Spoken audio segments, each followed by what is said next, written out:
Nossos ancestrais trocaram a amplidão da natureza por multidões e ruas apertadas. Por quê? Se para a maioria a vida ficou mais dura.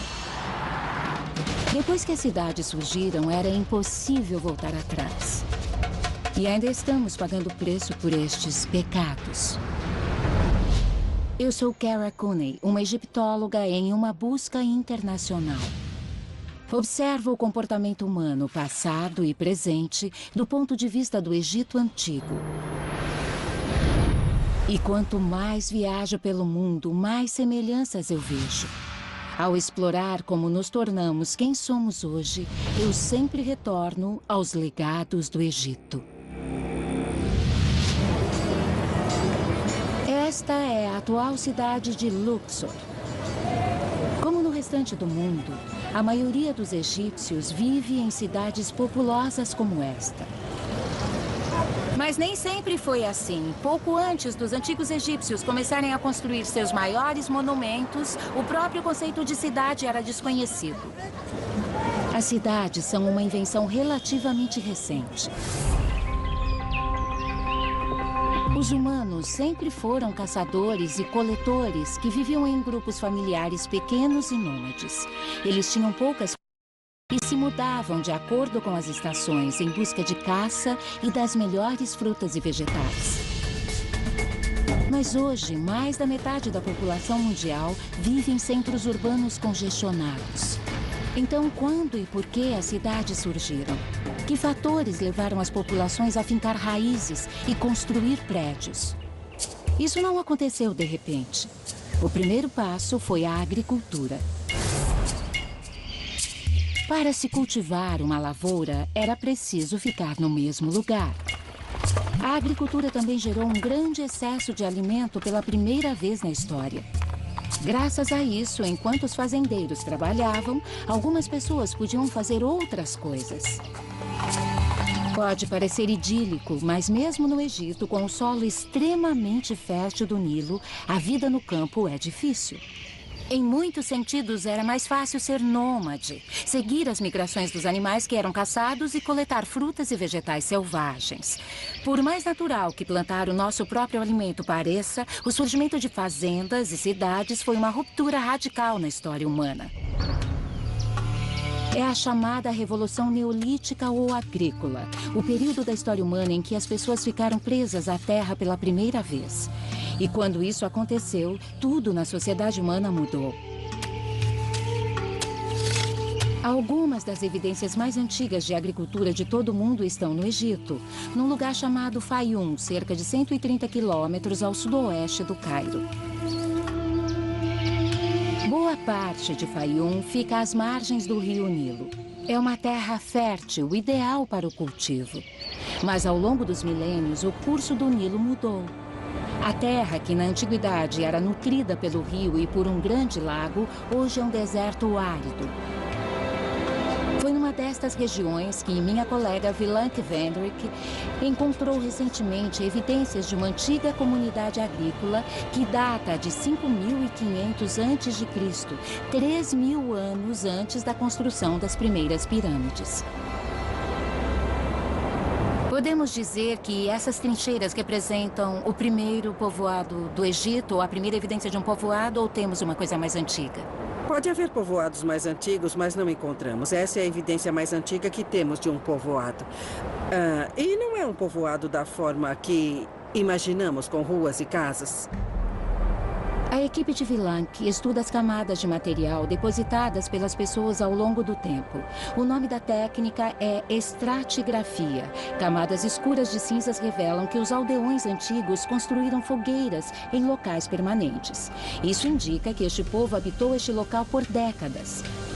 Algo que só poderia ser feito se o povo tivesse controle sobre sua fonte de alimento. E a única forma de se obter este controle era através da agricultura e da pecuária, no lugar da caça e da coleta. Eles não só plantavam trigo e cevada em lavouras, como também tinham ovelhas, carneiros e porcos. Encontramos muitos porcos. O interessante sobre os porcos é que eles não gostam de andar. Então, os porcos tendem a indicar uma vida sedentária. Mas por que este povo antigo decidiu fincar raízes, plantar lavouras e construir uma comunidade? Mudanças climáticas podem ter permitido o cultivo. E é possível que a agricultura tenha se tornado necessária para alimentar mais gente. Ou talvez alguns tenham concluído que ao cultivar e controlar alimentos, eles teriam poder sobre os outros. É difícil determinar com precisão o que causou o salto para a agricultura, mas qualquer que tenha sido a inspiração, este povoado parece ter sido ocupado por 500 anos. Então a vida devia ser boa. É muito fácil quando se sabe onde estão os recursos. É só escolher um lugar e ir até onde as coisas estão. Havia um lago maravilhoso, repleto de peixes. Então eles tinham uma rotina bastante equilibrada. Este é o povoado agrícola mais antigo já encontrado no Egito. Mas em outras partes do mundo, as comunidades começaram a surgir milhares de anos antes. No centro da Turquia, foi erguida uma enorme estrutura protetora sobre uma das escavações arqueológicas mais importantes do mundo e o maior sítio neolítico já encontrado, o povoado de Çatalhöyük. As pessoas começaram a morar aqui quase 2000 anos antes de os primeiros fazendeiros surgirem às margens do Nilo. Çatalhöyük foi descoberta no final dos anos 1950. A arqueóloga Carrie Eklund concordou em me mostrar este sítio incrível. São muitas camadas. Esse lugar foi habitado por bastante tempo. Vocês sabem quanto? Ele foi habitado por cerca de 1.400 anos. Os primeiros ocupantes datam de 7.400 a.C. e abandonaram o local por volta de 6.000 a.C. E de quantas pessoas estamos falando? Estimamos uma população entre 3 e 8.000 pessoas, que deve ter mudado ao longo do tempo. Então este sítio não apenas é o mais antigo, como também é muito maior do que o de Fayum, no Egito. Esta é uma das primeiras cidades do mundo. As casas de Çatalhöyük foram construídas com tijolos de barro ou adobe em formas retangulares. Travessas de madeira sustentavam telhados feitos de barro e junco. Cada construção tinha 1, 2 ou 3 cômodos, separados por paredes mais finas. Olhando para um lugar como esse, parece natural que as pessoas vivessem entre 4 paredes, mas de certa forma foi uma mudança radical para pessoas que antes eram livres, móveis e vagavam pelos campos e agora iam morar em espaços apertados. E as casas onde eles moravam eram muito diferentes das casas em que vivemos hoje. São muito menores para começar.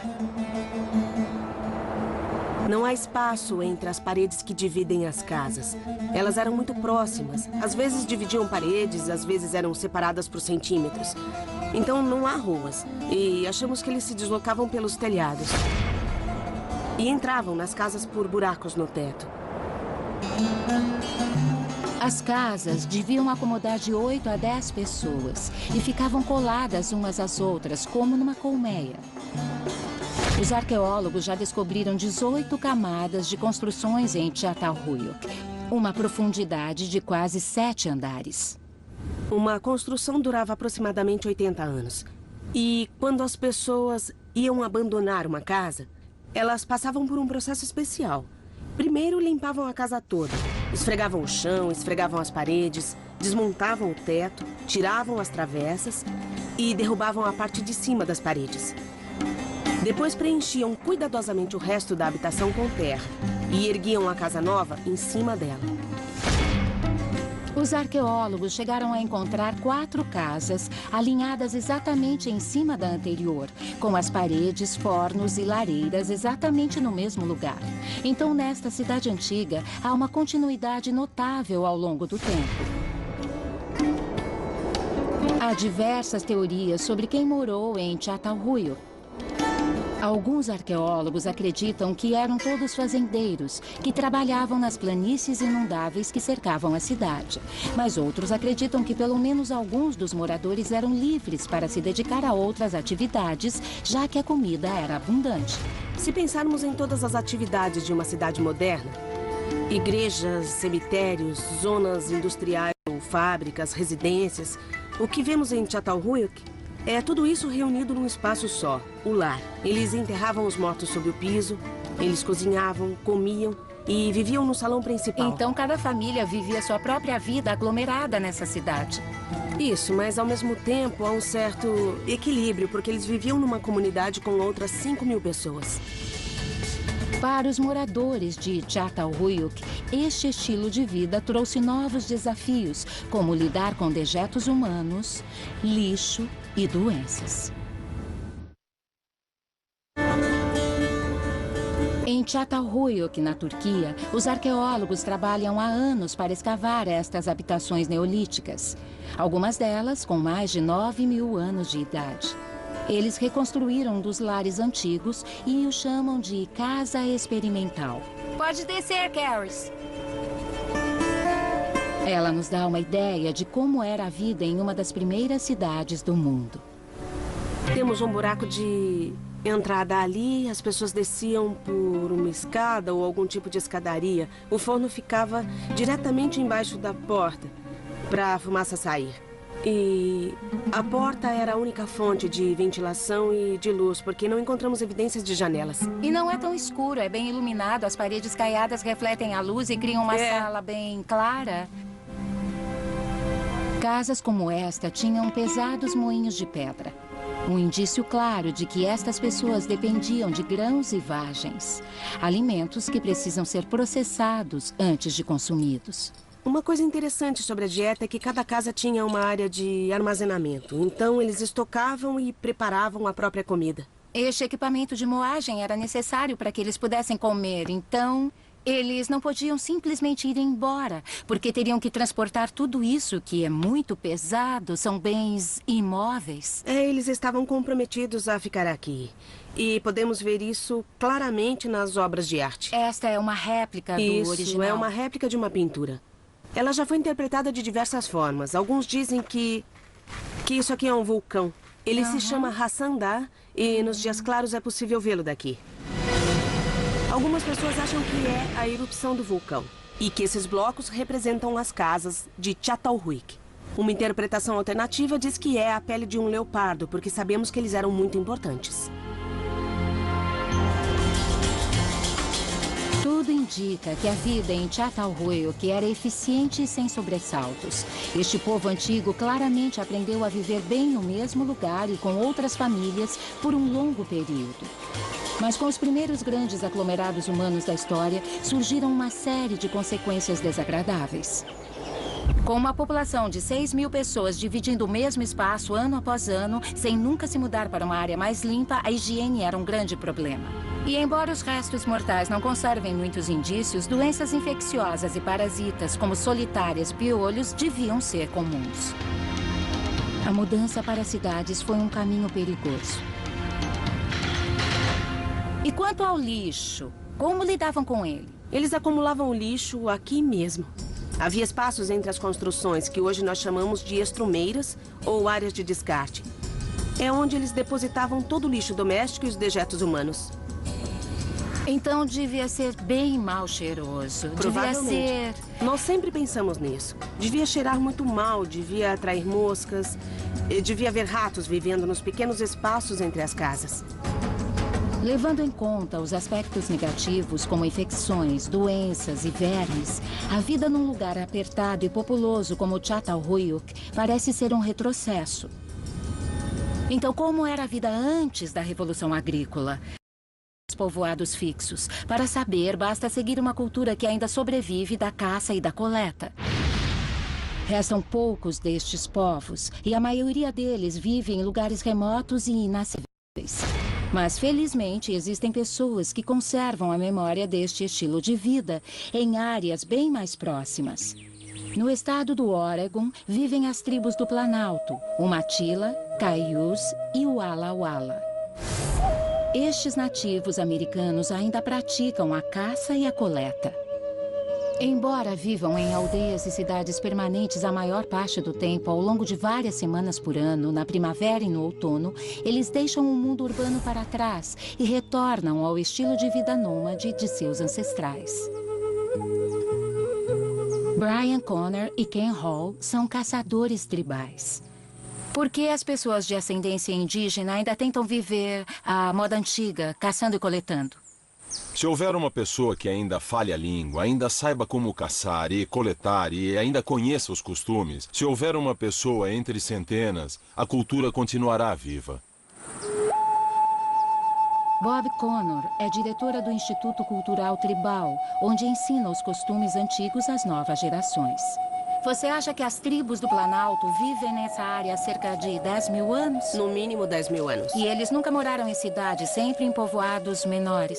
Nós morávamos em aldeias perto de rios e de vales.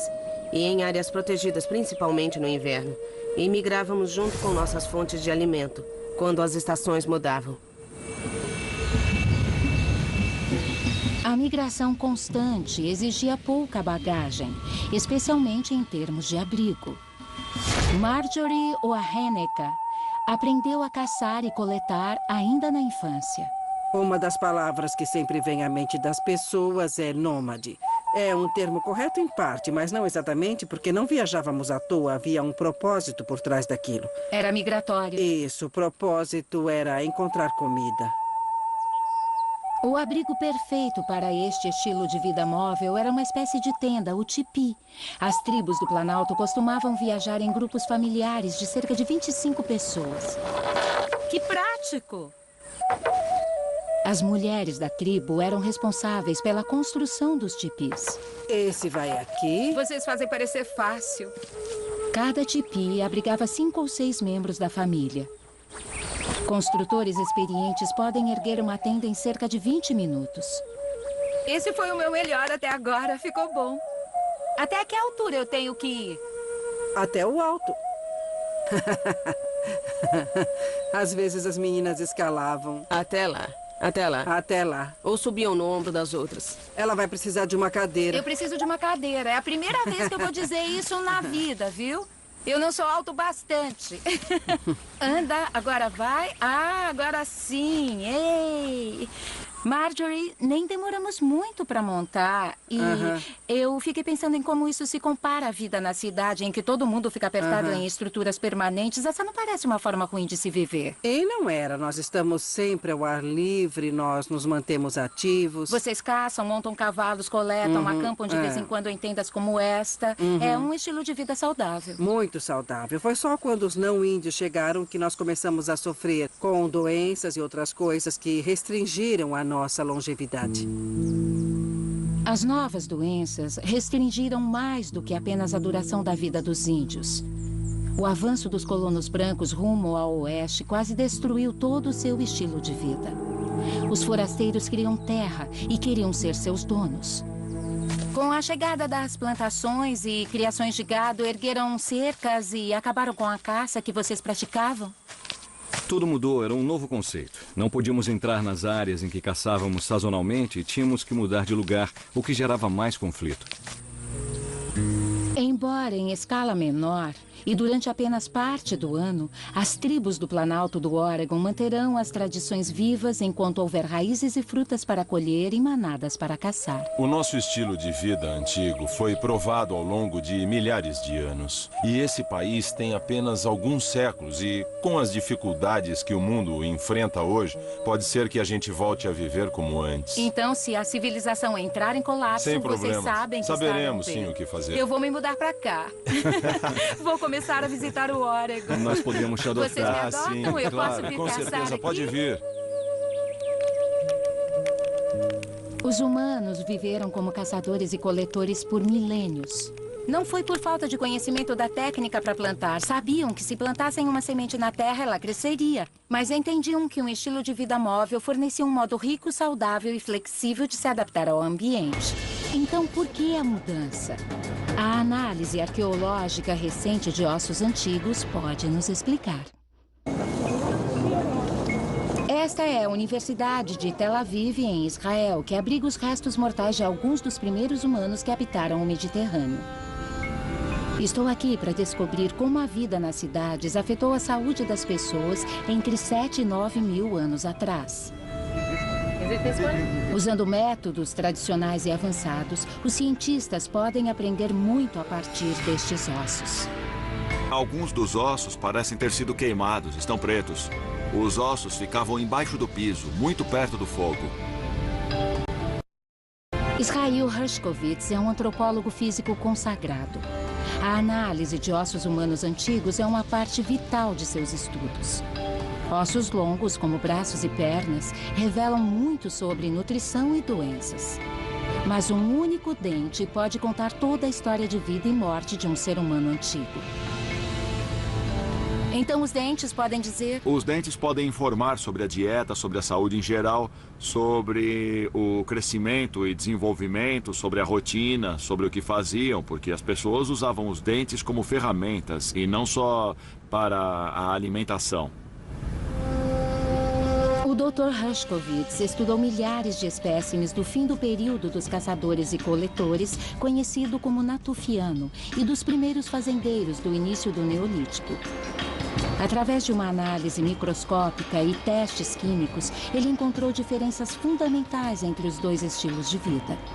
De acordo com seu estudo, os fazendeiros do Neolítico, principalmente as mulheres, tinham vidas mais longas e menos violentas do que seus ancestrais caçadores e coletores. Então, a princípio, parece que viver em uma cidade era mais seguro e mais fácil. Mas a vida em povoados permanentes tinha um preço alto, mais desgastante em virtude do trabalho físico repetitivo nas lavouras e pior. Por exemplo, vemos aqui o que chamamos de nova formação óssea. Certo. Certo? Bem aqui. É uma placa de osso como um tapete. E o osso novo cobre o antigo. Certo. Isso é uma indicação clara de que essas pessoas tiveram alguma doença infecciosa, provavelmente tuberculose. Vivendo num ambiente contaminado e na companhia de animais, os animais recém-domesticados, a população humana ficou exposta a muitas doenças, o que explica a alta incidência de doenças inflamatórias encontradas nas primeiras comunidades agrícolas. A tuberculose era apenas uma das infecções ligadas à vida urbana. Doenças como sarampo, varíola, gripe, cólera, malária e peste bubônica podiam se espalhar como fogo pela cidade. Se a mudança para povoados permanentes significava mais doenças e para muitos uma vida mais dura, por que ela ocorreu? Qual era o benefício? A melhor evidência para responder a estas perguntas vem de uma das primeiras cidades do mundo.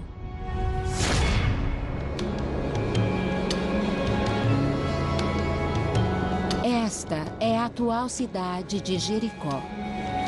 Hoje, cerca de 20 mil pessoas vivem aqui no território palestino, próximo ao Mar Morto.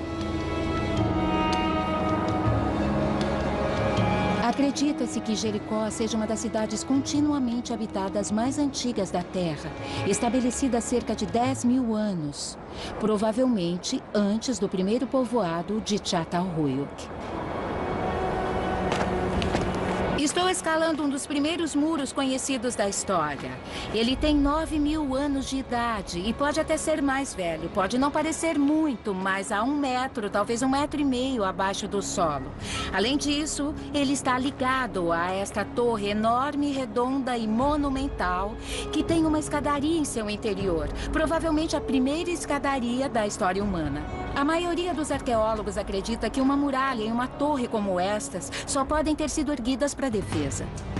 Nas cidades havia algo a ser defendido: suprimentos de comida e todas as comodidades de uma vida sedentária.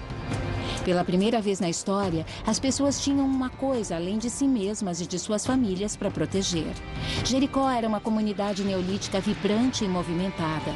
Os arqueólogos acreditam que cada lar havia acumulado bens de valor ao longo das temporadas, mantimentos como grãos e óleo e objetos fabricados. E eles tinham que ser defendidos. Os moradores faziam cestas, criavam tecidos em teares e transformavam a pele dos animais em couro. Outros moíam grãos ou assavam pão, uma das tarefas mais árduas e demoradas num lar antigo. Exatamente por ser uma comunidade rica em recursos, as enormes muralhas que cercavam Jericó devem ter sido construídas para proteger estes valiosos bens. Quando os caçadores e coletores encontravam problemas, podiam simplesmente ir embora. Mas, para os habitantes da cidade, isso não era uma opção. Eles tinham que ficar e lutar. Avi Goldfer é especialista em revolução agrícola. O diferencial da agricultura era que eles colhiam e guardavam. Já os caçadores e coletores não guardavam nada. Quando alguém vive se deslocando, é difícil armazenar. Fazia parte da ética básica dos caçadores-coletores não guardar nada. Dividir igualmente e consumir logo. Dividir igualmente e usar imediatamente, sem demora para consumir. Assim que eles passaram a armazenar, enquanto outras pessoas na comunidade ou em outras comunidades não tinham o bastante. Bom, aí é que entra a política. E com a política surge inevitavelmente a disputa pelo controle das terras. Um conceito raramente visto entre caçadores e coletores. Para mim fica claro que quando o Neolítico começou e as pessoas começaram a colher coisas que plantaram alguns meses antes, a territorialidade se tornou uma questão importante. Foi o início das guerras e de todo o resto. De repente, o que antes era dividido tornou-se fonte de competição, conflito e guerra. E este não era o único problema. Inevitavelmente, algumas pessoas eram melhores do que as outras na produção e proteção do excesso de alimento. Quando as pessoas fincaram raízes, elas começaram a acumular riquezas. Isso mudou todo o sistema social, criando uma coisa que os seres humanos nunca tinham visto: ricos e pobres. Quando as aldeias se tornaram vilas e as vilas cidades, o poder e a riqueza da classe dominante atingiram novas alturas. E depois de aberta, esta porta jamais seria fechada. Nas cidades primitivas, como Çatalhöyük e provavelmente também em Jericó, a diferença entre o tamanho e o conforto das casas era pequena. Então, parecia não haver uma elite mais rica. Mas ao longo de milhares de anos, com a evolução das cidades, os conceitos de riqueza e pobreza e o abismo entre os poderosos e os miseráveis tornaram-se familiares e aceitos em todo o mundo. Esta é a cidade antiga de Éfeso. Originalmente uma colônia mercantil grega na costa da Turquia, ela foi anexada ao Império Romano no século II a.C. Era habitada por comerciantes ricos, artesãos de classe média e escravos miseráveis. Éfeso foi fundada pelos gregos no século IV a.C. Sob os romanos, ela cresceu, tornando-se um dos maiores portos do Mar Egeu, com mais de 500 mil de habitantes. Era claramente uma cidade fabulosa. Uma metrópole com ruas pavimentadas em mármore, mercados, uma linda biblioteca com mais de 12.000 pergaminhos e um imenso anfiteatro, com capacidade para 20.000 espectadores. Éfeso tinha todos os indícios de uma cidade moderna. Prédios monumentais, população diversa, profissões que definiam o status social e uma elite dominante que vivia em lares opulentos como este. Estou caminhando por vilas antigas na cidade de Éfeso e elas estão incrivelmente bem preservadas. Temos mosaicos no piso, afrescos nas paredes, átrios, fontes, o tipo de coisa com a qual a elite gostava de se cercar. Podemos ver outras salas, onde eles recebiam visitas. Salas com mosaicos rebuscados e lindos afrescos que chamam a atenção pela cor. É fácil ver a divisão entre os ricos e os pobres em Éfeso. Isso porque aqui, como em várias cidades ao redor do mundo, as regras haviam mudado. Uma minoria havia descoberto como extrair impostos e trabalho da maioria e tornou-se rica ao fazer isso. As evidências desta exploração econômica estão em toda parte no mundo antigo, incluindo em um sítio arqueológico incrivelmente bem preservado na América do Sul. Estou na costa do Peru, numa cidade antiga chamada Chanchan. Do ano 1000 a 1450, ela foi uma grande metrópole. Em seu auge, ela teve mais de 30.000 habitantes, todos membros de uma complexa civilização chamada Timo. Chanchan era o centro do poder, de onde os reis Timos controlavam um vasto império. No centro da cidade havia um complexo de palácios imperiais, cercado por altas muralhas. Elas separavam a realeza e a elite, física e simbolicamente, dos comuns. Mas a elite também dependia dos frutos do trabalho da plebe. Os artesãos forneciam tapetes rebuscados, tecidos, cerâmica e produtos de metal. Eles produziam estes bens extravagantes para o palácio, mas como membros de uma classe inferior não tinham acesso aos espaços reais em seu interior. O que a princípio parece não ser nada além de um labirinto de paredes de adobe decorativas, é na verdade uma série de barreiras elaboradas, projetadas para restringir a entrada às áreas onde eram guardadas as riquezas de Chanchan. O arqueólogo Jason Turri mostra as evidências de desigualdade social nesta cidade. O acesso a essa área, por estar no centro da praça, era estritamente controlado. Então, estamos no centro. Eu notei que há diversas passagens sinuosas e as paredes eram muito altas. É difícil entrar nesse espaço. Eles controlavam os bens valiosos, garantindo que ninguém pegasse e decidiam o que ia para onde. Sem dúvida. O imperador não poupou esforços para dificultar o acesso a essas áreas internas de armazenamento. O movimento no interior desses muros, que eram altos, era muito controlado e muito lento também. Os Timos acreditavam que o status social havia sido determinado pela própria criação. De acordo com seus mitos, o Deus Sol povoou a Terra com 3 ovos. Um de ouro para a elite dominante, um de prata para os sábios e um de cobre para todos os outros. E o lugar de todos os outros era do lado de fora das muralhas do palácio. Chanchan foi uma cidade de reis, mas também pode ter sido uma cidade de miseráveis.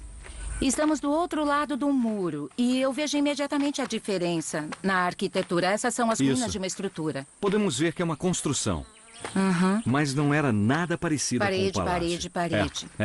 Olhando em volta, é possível discernir os contornos das construções, mas não há absolutamente nada de grandioso no que temos aqui. Aqui é onde os lares e oficinas rústicos de adobe dos artesãos de Chanchan ficavam. Isso é uma característica de cidades antigas em todo o mundo. A maior parte da população era controlada por uma pequena elite. E era uma armadilha. Essas pessoas não viviam tão bem quanto aquelas, mas o que elas podiam fazer? Estavam presas a essa cidade e não tinham mais para onde ir. Certo. Após um certo ponto, restam poucas opções para se escapar de um sistema como esse. Um sistema de separação social e separação econômica extremas. Muita gente deve pensar que eles deviam voltar a ser caçadores e coletores, já que todos eram iguais, mas isso não era uma coisa que eles podiam simplesmente fazer porque a memória de como caçar ou colher já tinha sido extinta. Isso. Impérios regionais como Timo surgiram em diversas partes do Novo Mundo, com uma elite que se considerava invencível. Mas era apenas uma ilusão. Às vezes, seu poder e alcance eram surpreendentemente frágeis. No século XVI, exploradores espanhóis se depararam com uma vista impressionante nas selvas do sul do México. Uma cidade abandonada, repleta de magníficas estruturas de pedra, pirâmides, templos e palácios. A população maia local chamava as ruínas de Otolum, que significa terra com casas fortes. O nome espanhol Palenque significa fortificação. Embora o nome evoque força, Palenque, como a maioria das cidades ao longo da história, estava destinada ao fracasso. Colossais templos de pedra como este em Palenque, no México, foram construídos por reis poderosos que podiam mobilizar a mão de obra e os recursos de toda uma região. Estes reis, com uma força de trabalho gigantesca, transformaram Palenque numa enorme cidade-estado, que floresceu entre os anos 400 e 800. No auge da cidade, cerca de 7.000 pessoas viviam apertadas nesta pequena área. Os reis continuaram construindo cada vez mais estruturas grandiosas, alardeando seu direito ao trono. Mapeamentos recentes identificaram quase 1.500 construções, e os arqueólogos dizem ter revelado apenas uma fração da grande cidade cerimonial. Por 5 séculos, as terras cultivadas e selvagens ao redor de Palenque forneceram alimento e recursos o bastante para que a cidade crescesse e sua população prosperasse. A localização era boa. O arqueólogo Benito Venegas estuda Palenque. Há 5 rios que cortam Palenque, então havia água suficiente para consumo humano. E ao norte há uma grande parede, é um penhasco, e atrás uma montanha. É uma proteção natural, Sim, é uma área proteção segura. natural, é isso. Mas algo deu errado. Como em praticamente todas as cidades antigas do mundo, a estrutura de poder entrou em colapso e os prédios se transformaram em ruínas. Palenque foi abandonada em menos de 100 anos. No ano 900, a selva já havia começado a tomar conta da cidade grandiosa. Qual foi a causa desta queda apocalíptica? Antes da construção dos templos, eles começaram a cortar todas as árvores ao redor de Palenque.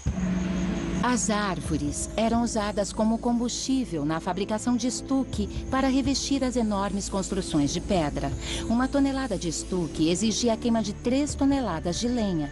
A madeira era abundante, mas apenas por algum tempo. Quando a demanda superou a produção, a floresta ao redor de Palenque desapareceu. E sem as raízes para sustentá-lo, o solo da selva logo erodiu. E sem as árvores não havia solo bastante para que o milho e o feijão crescessem direito. Com o aumento da competição por recursos, Palenque foi tomada pela guerra. E também há evidências de uma seca devastadora no século IX. Hoje, acredita-se que a morte desta cidade, como a de cidades antigas em todo o mundo, se deveu à expansão além de seus recursos naturais. Quando uma cidade cresce muito e rápido demais, o colapso é inevitável.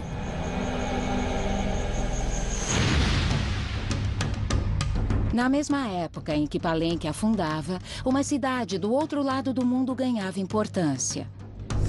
Entre os séculos IX e XV, a antiga cidade de Angkor, no Camboja, foi uma metrópole ampla e vibrante. Repleta de templos magníficos, altares e palácios, além de milhares de casas para acomodar sua enorme população. Angkor era a capital do Império Khmer, o maior e mais poderoso do Sudeste Asiático. Cada governante Khmer expandiu a cidade, que chegou a cobrir quase 2.600 quilômetros quadrados. É a maior cidade pré-industrial já descoberta. Maior do que todos os 5 distritos de Nova York. Arqueólogos atribuem este crescimento notável ao sistema de abastecimento de água altamente sofisticado da cidade. No ano 2000, imagens de radar da NASA revelaram uma rede intrincada de canais. Este feito incrível de planejamento e engenharia capturava a água durante as monções anuais e a distribuía durante os meses de seca para consumo e irrigação. O sistema funcionava tão bem que Angkor continuou crescendo desenfreadamente, até atingir mais de 1 milhão de habitantes. Ironicamente, o sistema de abastecimento que permitiu o crescimento de Angkor também pode ter causado sua ruína. Ao longo dos séculos, tornou-se cada vez mais difícil manter a infraestrutura colossal. Quando o sistema de água entrou em colapso, uma seca implacável aumentou a crise. A cidade enfraquecida tornou-se vulnerável a invasores, que aproveitaram a chance. As causas por trás do colapso e abandono de Angkor são similares às de Palenque e de quase todas as outras cidades antigas. Superpopulação, crescimento desenfreado e esgotamento rápido dos recursos naturais levaram estas cidades ao fracasso. Uma lição cruel sobre as limitações da tecnologia.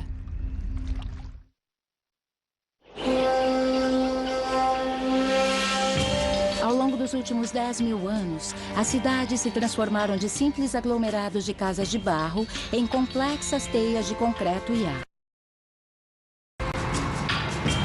Nosso estilo de vida moderno parece inabalável. Mas, desde o início da Revolução Agrícola, incontáveis cidades cederam sob o próprio peso. Os mesmos problemas ainda assombram todas as cidades do mundo atualmente. Com as populações metropolitanas em expansão contínua, o crime, a exploração e a subnutrição ainda dominam o cenário urbano. A divisão entre ricos e pobres era óbvia em cidades antigas como Éfeso ou Changchun. E também é óbvia nas cidades modernas. Parece até que a natureza das cidades é reunir as pessoas em espaços grandes e apertados e depois dividi-las de acordo com etnia, ocupação, religião e status. Jerusalém é uma destas cidades, onde uma população altamente concentrada, porém dividida, compete por recursos limitados. Nimrod Luz estuda estes conflitos em Jerusalém há mais de 20 anos. Esse é o bairro cristão. E o bairro muçulmano fica aqui. Estas comunidades distintas vivem muito próximas às outras, ombro a ombro. Esse é o bairro judeu reformado. E para terminar, esse é o pequeno bairro armênio. É nesse espaço que nós vivemos. Nimrod acredita que os problemas gerados por esta aglomeração são típicos de qualquer cidade. É estonteante, eu não conseguiria encontrar o caminho aqui. Então, além de me sentir perdida, eu estou confusa, porque há tantas camadas de religião, de etnia Eu acho que a palavra-chave é estonteante. Há pessoas com quem não falamos, há comunidades que não sabemos como funcionam, onde fazem compras. Quando pessoas diferentes não se misturam, não sabem como reagir uma a outra, elas optam pela indiferença. Todos os aspectos da interação social são intensificados na panela de pressão das cidades. Eu diria que a diferença entre as comunidades pastorais e as urbanas é o que está em jogo. Nas comunidades urbanas há muito mais em jogo. As coisas são mais complexas e mais elaboradas. Profundas. Mais profundas, é. O ser humano moderno existe há centenas de milhares de anos. Mas só começamos a viver em cidades há menos de 10.000 anos. Quase todas as cidades da antiguidade foram arruinadas e foram substituídas. Temos mais cidades e cidades maiores e não há um fim à vista. Os problemas urbanos de saneamento, doenças e abastecimento de água foram neutralizados por avanços na medicina e na engenharia, permitindo que a população mundial explodisse. Mas estaríamos à beira de uma nova onda de colapsos urbanos? A Terra nunca teve uma população humana tão grande. São quase 7 bilhões de pessoas, a maioria vivendo em cidades. A água potável é cada vez mais escassa. Doenças infecciosas fatais estão se alastrando. A competição por petróleo, árvores e espaço tornou-se feroz. A violência está aumentando. A vida na cidade seria apenas uma fase passageira? Versão brasileira Vox Mundi.